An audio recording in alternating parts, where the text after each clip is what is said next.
to which I popped up in a spaceship.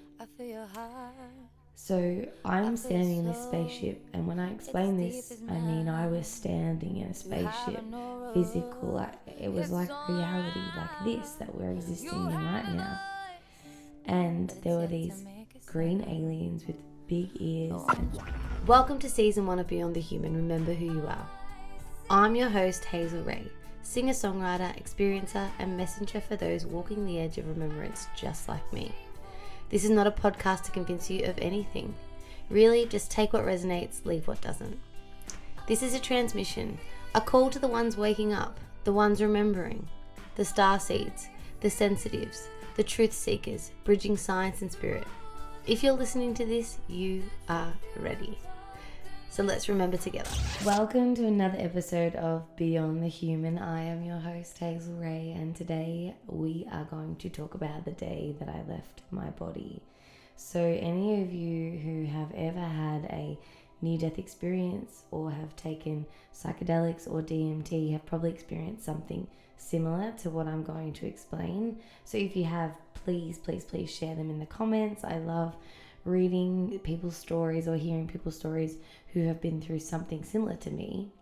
However, I will preface that I have never done psychedelics in my life, and this isn't a near-death experience. This is just something that happened to me upon going to sleep one night. And then hang around till the end, because I'll explain how this experience has led me to find out so much information about the experience that I had, and then the neuroscience behind potentially what I was experiencing. So first of all, I went to bed on a normal night. It wasn't long after my awakening. I would say about 3 weeks after my actual awakening. And my frequency, I would say my vibration that I was holding was of quite a high vibration at the time. Some people might explain it as quite a manic state, and I would understand it as a high vibrational state. I went to sleep and I was in a dream, and the dream started off as any normal dream. I was riding a motorbike, and then I heard this bellowing voice, and it said, "You are at one with the universe." And at that point, I was just thrown back off the motorbike, and I could then feel my physical body in my bed. Now, this isn't a sensation that is weird to me. I am a lucid dreamer, and if you don't know what lucid dreaming is, it's when you have a dream and you become really aware and conscious of yourself in that dream, and you can make decisions and manifest people in an instance. They do actually call this the God conscious state, and it's such an interesting experience. If you haven't lucid dreamt before, there are actual meditations and things that you can do to try and enhance the ability to do this. I am yet to be able to master the ability to lucid dream when I want to. So I could feel myself in my bed, and then all of a sudden I felt myself exit my chest. It was like wind going through my face and my legs and my hair, yet I know that I wasn't attached to my body anymore. And I saw, which reminds me of Back to the Future, just a portal, like a stream of lights, all neon lights just past me. And then I came to a halt, and I heard this language that I couldn't understand. It was so loud. And as I was hearing this sound, so I wasn't moving anymore, I'd hit like a ceiling effect. And I was seeing all these neon geometric patterns as this language was being spoken to me. And then I said in my head, "I don't understand you, you're going to have to show me." To which I popped up in a spaceship. So I'm standing in this spaceship, and when I explain this, I mean I was standing in a spaceship, physical, it was like reality, like this that we're existing in right now. And there were these green aliens with big ears and these black eyes, but they didn't have a mouth, and they had two very slit-like noses and nostril holes. And then they said to me, "Take your helmet off." And unbeknownst to me, I didn't know I was wearing a helmet. So I took my helmet off, and I could breathe, but it wasn't like breathing on earth. I'll explain it like this. if you suck in helium, when you speak, you have a really high-pitched voice. And that's because helium is the second noble gas and it's less dense than air. So when the air comes out through your vocal cords, it can cause faster vibration, so we get high-pitched voice. On Earth, some people have done this. You can look it up on YouTube, but I wouldn't recommend ever trying it. You can suck in xenon, which is the densest noble gas. And if you do this, what will happen is your lungs will take in the gas, and it's really dangerous because it's so dense, your diaphragm will actually have trouble pushing this gas back out of your lungs, and you can die and they can collapse. But when the person speaks with this gas in their lungs, it'll slow their voice down. Very opposite effect to helium. What I'm saying is when I breathed in on this spaceship, my lungs felt really dense. As in, I was having trouble getting this air back out. So then at this point, this is all going in my mind really, really quickly. The alien said to me, look in the window. Now, if I could draw this whole spaceship. There were also little aliens there on these contraptions, and I could see the whole place. I wish I could just draw it, the control panels, everything. And when I looked into the window, I was just anticipating that I would see me, physical me, in a spacesuit on a spaceship. But when I looked in the reflection, I was one of them. I was a green alien. And it was at this moment I realized why I was there. And I realized in that moment that I was not this meat suit that I inhabit while I'm on Earth. I am the consciousness, the energy, the light source that resides inside of this being, the consciousness that is experiencing this reality. And I turned to them and I said in my head, telepathically, I think I've seen enough. And so then they took me over to this circle, and it was like a portal hole, and it said the last time you were here you were 2. And at that moment I then went back in via the stars, but a lot slower on my descent. And when I was coming down, I started to notice this really high-pitched buzzing sound, like a and what I realized was I was then hovering over my body, and I couldn't work out why I couldn't get back in.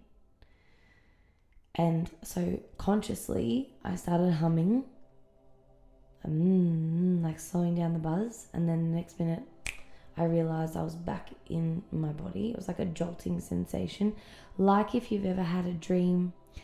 I used to have a recurring dream as a child where I was almost like Humpty Dumpty on a brick wall, and I would fall, and as I would hit, I would jolt back into my body, similar to that.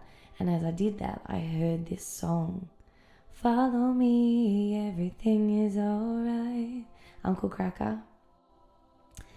And it was playing on my Hey Google, because I still had one at the time. I've got rid of it after some other interesting information that has come through my Hey Google to me. But that can be for another episode. It was playing that song at 3 a.m. in my kitchen. And I feel like that was a bridging of the experience and me waking up. I had to physically go out into the kitchen and say, hey Google, stop playing the song. My whole body was buzzing, every hair was on its end, and I just was kind of blown away by the experience that I just had. There's another experience that I will share later on in this series about a television communication, which is really out there too. However, I want to stay with this one. So over time, that incident happened in 2020, in 2020. And it wasn't until 2022 that the information started to come through to me as to what this experience could teach me, even more so than I already had learned. And I came across cymatics. So you can look up, I might actually put a link to a cymatics YouTube that I've watched that was really the light bulb that went off for me. And it's really the study of frequency patterns. And what these people do is they get a tonal generator and they put sand grains on the top of this metal plate. And then they change the tone of this frequency that goes through the metal plate. And what you'll find is the sand will start to take different geometric patterns depending on the frequency.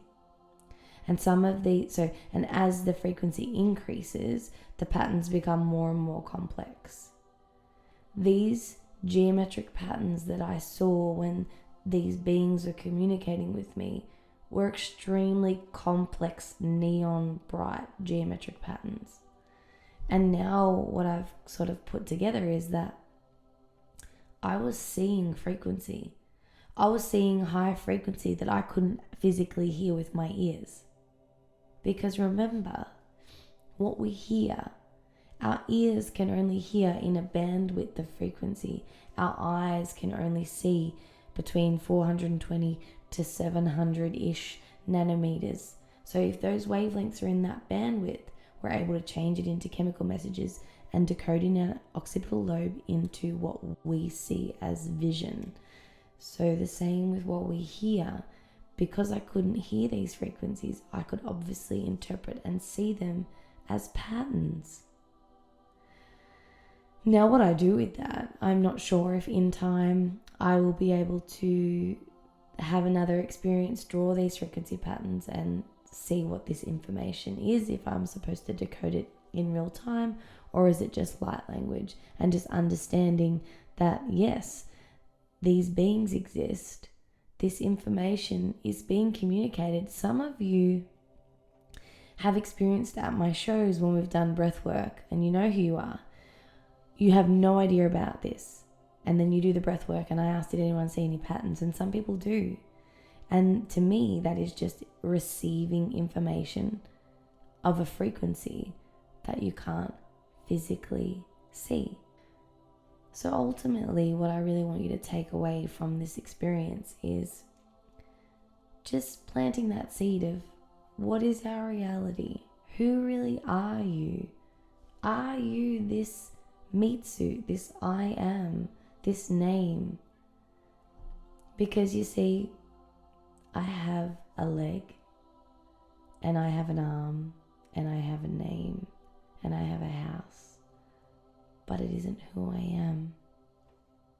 Who I am is this eternal consciousness that exists time and time again and is now existing in this lifetime, I believe, to share this information to help slowly allow people, humanity, to see life through a slightly different lens, and maybe then trust their inner truth and follow a path of love and do things in their life that light them up. That's my only hope for you. So many people have taken psychedelics, so mushrooms or DMT, to experience something like I've just experienced. Another bit of information that has come to me after studying neuroscience and meditating for 5 years now is that when you close your eyes and you meditate, when you close your eyes, you're reducing the light that is entering the eyes, which stimulates the production of melatonin. And melatonin, as you would understand, at nighttime, when the sun goes down, helps you get into your circadian rhythm to go to sleep. When you meditate, you're forcing that melatonin to be produced. The upgrade to melatonin is in fact benzodiazepine. Now, some people go and take benzodiazepine from a doctor or a psychiatrist to help with depression because it can help you feel good. It's a beta blocker. And then the upgrade to benzodiazepine is dimethyltryptamine, which is DMT.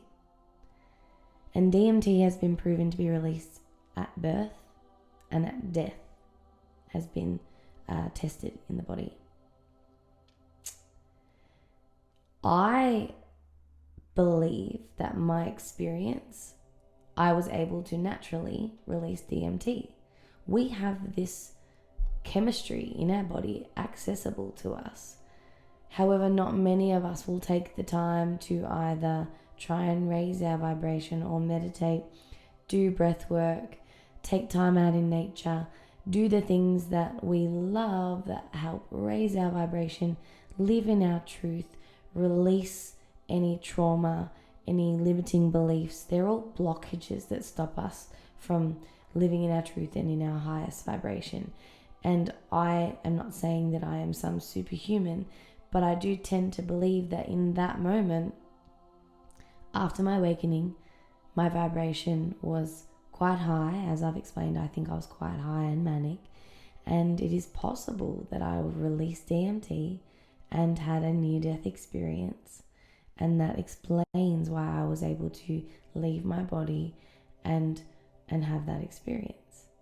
And every single human here on this earth is capable of doing that. How we're able to access our DMT on call, don't have the answer for, and benzodiazepine. However, I will explain that when you're meditating, there are clear indicators of when you're changing your brain waves. So in your waking state, you're usually in beta brain waves. When we slow it down, we go into alpha. Slow down further, we go into theta. Now, theta is usually just before you go to sleep or where you are in deep meditation. Alpha is more like where you reside when you're daydreaming, when you're driving. You know, when you get somewhere and you're like, I don't even know how I got here. You're most likely in alpha brainwaves when you are driving, right? Which is actually accessing your subconscious mind. Once you enter alpha brainwaves, you're accessing your subconscious mind. Theta brainwaves, the same. And then we go down into delta, which is when you're asleep. From my experiences in meditation, my alpha brainwaves are usually indicated by like swirls of light. So if you've ever been meditating, you might see like blues or reds and the colors we can get into another time. And then there's this point, and please also let me know if you reach this, where there's this black spot with usually a blue light in the middle, and it'll start to pulsate and get bigger and get bigger and get bigger. And I call this the theta portal. And that's when I feel like I know I've accessed theta brainwaves. And usually when I exit a meditation where I've entered there, I do feel really amazing. There's a lot of feel-good hormones, endorphins, dopamine.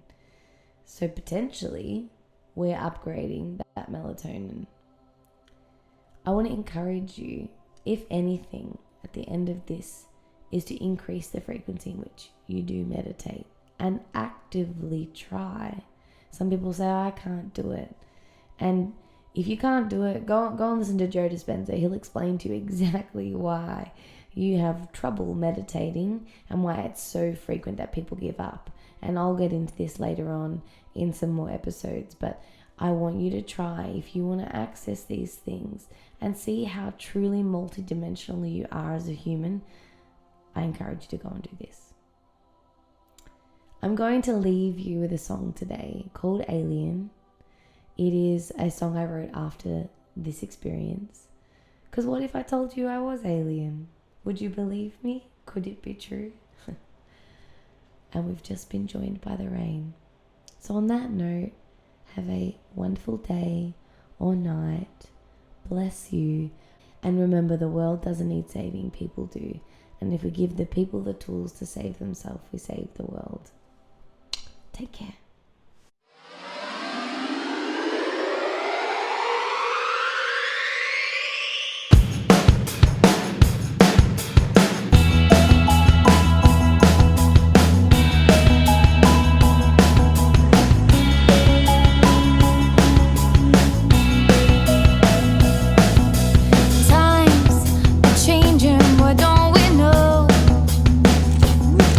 It's not like it was 100 years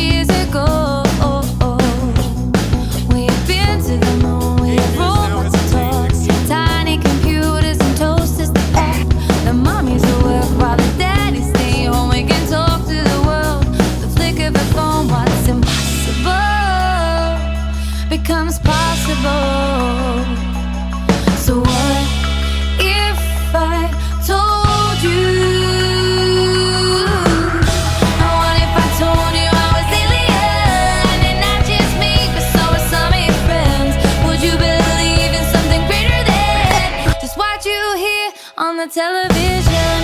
What if I told you I was alien? What if I told you I was alien? Lies turn into truth, and truth into lies every day. Sense is not real, but magic is, and we can't dig the China, just Jesus still live. The world ain't flat, you can't fall off the edge. The monsters will live just not under your bed. What's impossible becomes possible. So what if I told you? What if I told you I was alien and not just me, but so were some of your friends? Would you believe in something greater than just what you hear on the television? What if I told you I was alien? What if I told you I was alien? If what's impossible becomes possible, and what is possible was never true, it's not impossible, then it is possible that I am alien, and so are you. What if I told you I was alien and not just me, but so were some of your friends? Would you believe in something greater than just what you hear on the television? What if I told you I was alien? What if I told you I was alien?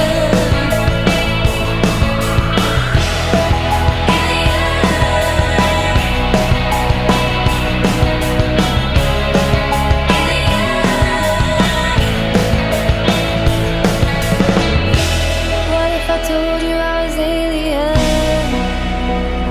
Would you believe me? Could it be true? I'll leave that to